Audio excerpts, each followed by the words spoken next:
আমি যে বাড়ি থেকে এসেছি, বাড়িতে আমার মেয়ে আছে। এই যে রাত জেগে গান করে বাড়িতে টাকা নিয়ে যাবো, টাকাগুলো গুনে নেবে। কিন্তু মেয়ে এটা বলবে না, ছেলে এটা বলবে না, মা তুমি যে রাতটা কাটালে কেমন ভাবে কাটালে, খেয়েছিলে কি, ঘুমানোর সুযোগ পেয়েছিলে, তুমি যে গাড়িতে করে গেলে তোমার কোনো অসুবিধা হয়নি তো?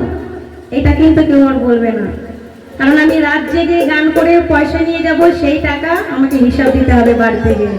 তাহলে আমার যে কত দুঃখ, আমার দুঃখটা কে বুঝবে বলুন? তাই সেই জায়গায় আমার দুঃখ আপনাদের কাছে প্রকাশ করছি। কেমন? আমি টাকার এক মেশিন, আমি টাকার এক মেশিন,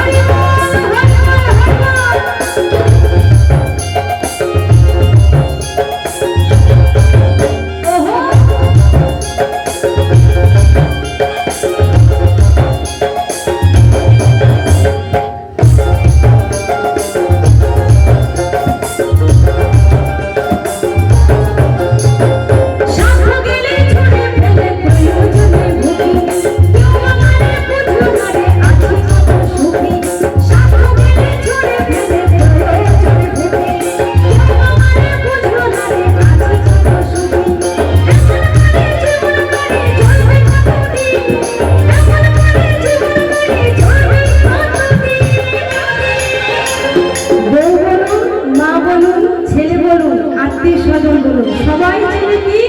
শুধু টাকা। তাই বলছি আমি টাকা রাখছি, আমি টাকা রাখছি, আমি টাকা রাখছি, আমি টাকা রাখছি, আমি টাকা রাখছি, আমি টাকা রাখছি। সবাই তোলো ধরি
দুটো টাকার জন্য কত গোনা কষ্ট করতে হয়, তাই না?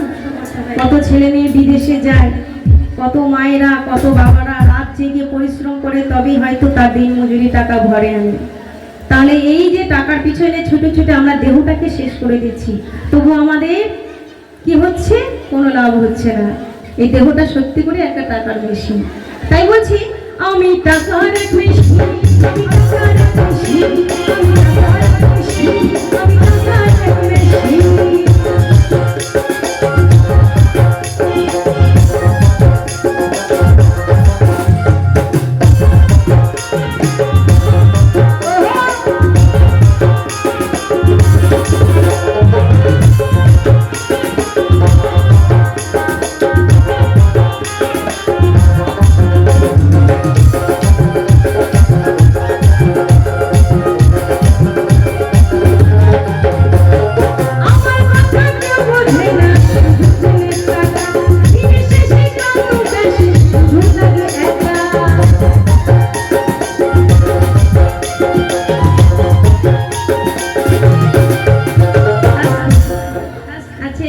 অন্নপূর্ণা ভান্ডার কে কে পেয়েছেন? একটু হাতগুলো তুলুন।